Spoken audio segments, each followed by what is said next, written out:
प्यारे मित्रों, नमस्कार। कपिल ज्योतिष संस्थान में आप सभी का एक बार फिर से स्वागत करता हूँ। आज आपके पास मैं एक बहुत ही खास चैप्टर और ज्ञान की बात लेकर आया हूँ। यह है मंगल के अनजाने, अनसुलझे और मंगली होने के, ना होने के महत्वपूर्ण राज। अर्थात मंगल हमारी कुंडली का इतना महत्वपूर्ण ग्रह है। कब यह बद होता है, कब यह नेक होता है, कब यह शुभ होता है, कब यह अशुभ होता है, और कौन मंगली होता है और कौन नहीं मंगली होता है। और इस मंगल के कुछ ऐसे ऐसे राज छुपे हुए हैं जो आज मैं आपको इस वीडियो के माध्यम से बताने जा रहा हूँ। यदि वीडियो अच्छी लगे तो लाइक और सब्सक्राइब कर देना। आइए शुरू करते हैं। जब दो पापी ग्रह जैसे शुक्र, शनि, राहु, केतु, ये पापी ग्रह हैं, आपस में मिल जाएं तो मांगलिक योग भी नहीं होता है। अब अगर मंगल आप मानते हैं, सबसे पहले जानिए 1, 4, 7, 8, 12 इनमें बैठे हुए को आप मंगली मानते हैं। अब मैं आपको बताने जा रहा हूं कि मंगल किन परिस्थितियों में लागू होगा और किन परिस्थितियों में लागू नहीं होगा, और जहां इसके खराब होने पर उपाय होंगे वो भी मैं आपको इस वीडियो के माध्यम से बताऊंगा। वीडियो इतनी ज़्यादा जानकारीफुल है कि जो इसे सुन लेगा वह मंगल को पूर्णतः समझ जाएगा। आइए, अभी मैंने बताया कि जब दो पापी ग्रह जैसे शुक्र, शनि, राहु, केतु आपस में मिल जाएं तो अगर मंगल के ग्रह घर में भी मांगलिक योग नहीं होता है। नंबर 2, जब दो दुश्मन ग्रह आपस में मिल जाएं, जैसे कि सूर्य शुक्र, सूर्य राहु, सूर्य शनि आपस में अगर मिल गए और मंगल आपका उस स्थान पर बैठा हुआ है जहां पर बच्चे को मांगलिक कहते हैं, तो यह मांगलिक नहीं लागू होगा। उस बच्चे पर मांगलिक दोष नहीं होगा यदि यह दो कंडीशन हो। अगर मंगली दोष बन भी रहा है तो भी वह मंगली नहीं होता है। मंगलिक दोष के बाद मंगल के बद होने पर मांगलिक दोष मानना चाहिए। यदि जिन परिस्थितियों में मंगल बद होकर बैठा हुआ है उसमें हमें मानना चाहिए कि बच्चा मांगलिक है। आइए, मंगल अकेले बैठकर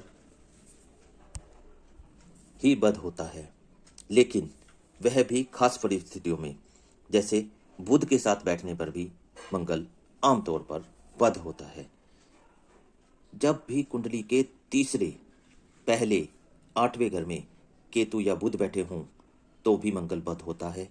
शुक्र 9वें घर में हो तो भी मंगल बद होता है। और यदि 9वें घर में शुक्र प्लस बुध बैठे हों तो, और 1, 3, 6, 7, 9, 11 के घर के अंदर बृहस्पति, चंद्रमा और केतु नहीं है तो मंगल बद होता है।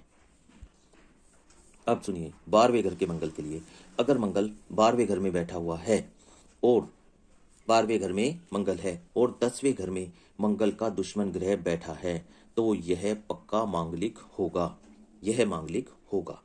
और ऐसे में किसी भी व्यक्ति के साथ नॉन मांगलिक की शादी नहीं करनी चाहिए। अर्थात मैंने बताया यह पक्का मांगलिक होगा। इसकी शादी जब भी करनी है तो मंगल दोष वाले से मिलाकर ही करनी है, नॉन मांगलिक से इसकी शादी नहीं करनी है। अगर 10वें घर में जो भी ग्रह दुश्मन ग्रह बैठा हुआ है, जब हम उसकी वस्तुओं को पहले 43 दिन दान करना पड़ेगा, तब इस व्यक्ति की शादी चलेगी, अन्यथा इस व्यक्ति की शादी भी नहीं चलेगी। यह एक महत्वपूर्ण उपाय है, इसे नोट कर लेना। आइए आगे बढ़ते हैं। अगर मंगल लग्न के अंदर बैठा हुआ है, यानी कि पहले स्थान के अंदर, और 10वें और 11वें घर या तीसरे घर के अंदर मंगल के दुश्मन बैठे हों तो भी ये शादी नहीं चलेगी, कंप्रोमाइज से ही चलेगी और बहुत जल्दी ही अलग हो जाएंगे। समझने वाली बात है, फिर से समझ लेना कि अगर लग्न में मंगल बैठा हुआ है और 10वें, 11वें या तीसरे घर के अंदर मंगल का दुश्मन बैठा हो तो भी ये शादी नहीं चलती है, कंप्रोमाइज से ही चलती है और बहुत जल्दी ही अलग होने के चांस रहते हैं। आइए, अगर मंगल चौथे घर में बैठा हुआ है और दूसरे और छठे घर में ग्रह हो तो भी जिंदगी बहुत मुश्किल से चलती है। लेकिन यदि चौथे में मंगल है और दूसरे के अंदर जो भी ग्रह है तो भी जिंदगी कुछ ठीक ठाक चल सकती है। इसी प्रकार चौथे में मंगल बैठा है और छठे में ग्रह है, तो भी हम कह सकते हैं कि जिंदगी चलेगी, मुश्किलों से चलेगी, लेकिन थोड़ी ठीक चलेगी। लेकिन यदि चौथे के अंदर मंगल बैठा है और दूसरे और छठे में ग्रह है, तब तो जिंदगी मुश्किलों से ही चलेगी। तो इसके लिए मंगल का उपाय करना बहुत जरूरी है। अब आते हैं, अगर सातवें घर के अंदर मंगल बैठा हुआ है, सातवें घर के अंदर अगर मंगल हो और नौवें में या पांचवें घर के अंदर मंगल के दुश्मन बैठ जाएं, तो ये मंगल के दुश्मन बैठते ही उसको, मंगल को वध कर देते हैं। या स्त्री ग्रह बैठ जाएं, जैसे कि चंद्रमा और शुक्र, तो भी अगर व्यक्ति की शादी आप करते हैं तो यह शादी नहीं चलेगी। अगर सातवें के अंदर मंगल है और पांचवें या नौवें के अंदर स्त्री ग्रह बैठ गए, जैसे कि चंद्रमा और शुक्र, तो भी शादी बहुत कम चलेगी। चलती है कंप्रोमाइज से चलेगी, वरना बीच बीच में अलग होने के चांस ही रहेंगे। इसमें 9 या 5 में से किसी भी में मंगल के जो दुश्मन ग्रह हैं, तो यह शादी बिल्कुल चलनी मुश्किल हो जाएगी।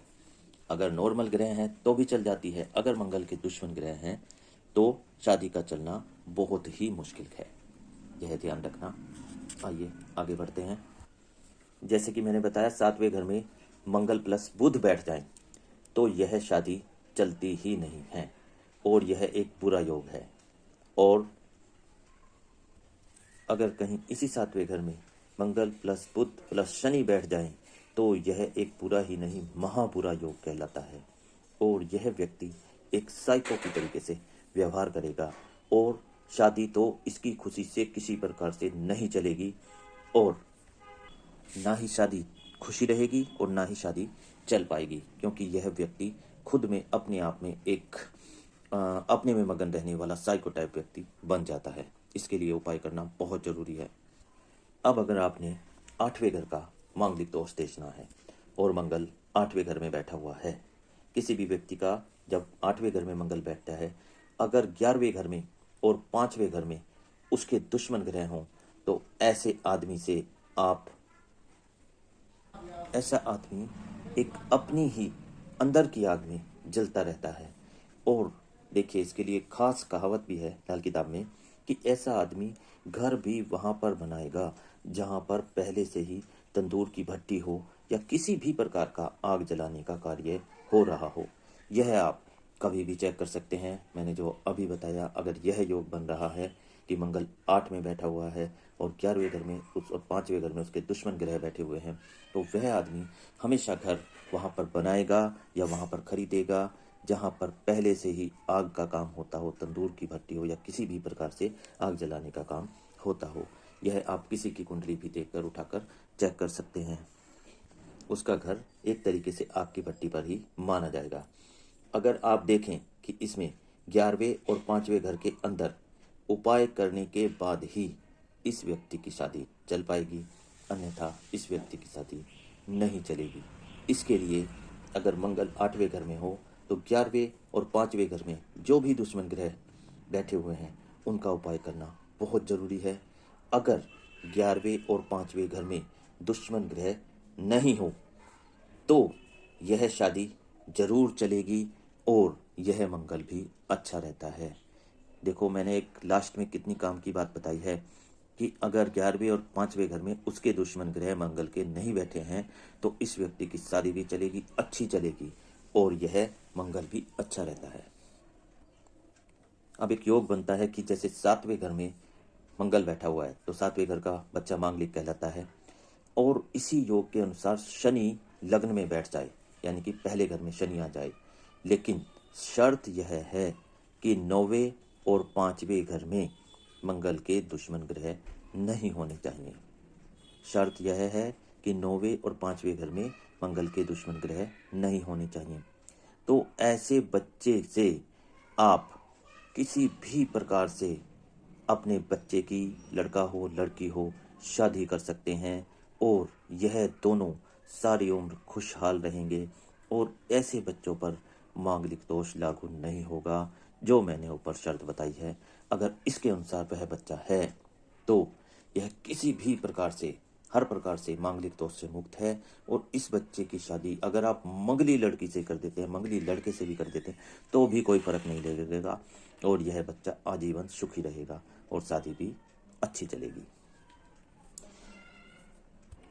अब ऐसे ही पहले घर में, यदि कुंडली के पहले घर में ही मंगल या शनि बैठ जाए, पहले घर का भी बच्चा मंगल कहलाता है, मंगल या शनि बैठ जाए और तीसरे या 11वें घर में उसका दुश्मन ग्रह अगर नहीं है, तीसरे या 11वें घर में जो भी बैठा है, मंगल बैठा है तो उसके दुश्मन ग्रह, शनि बैठा है तो उसके दुश्मन ग्रह अगर नहीं है तीसरे या 11वें घर में, तो इस व्यक्ति की वाणी या कदकाठी इसमें दोष हो सकता है। लेकिन यह व्यक्ति बिल्कुल सही होगा, अच्छा आचरण करने वाला होगा, अच्छा पैसे वाला होगा, धन दौलत कमाने वाला होगा, 4 जगह अपनी बात बनाकर अपनी इज्जत को बढ़ाने वाला होगा। यह व्यक्ति बिल्कुल सही होगा, इसमें किसी प्रकार का कोई दोष लागू नहीं होता है।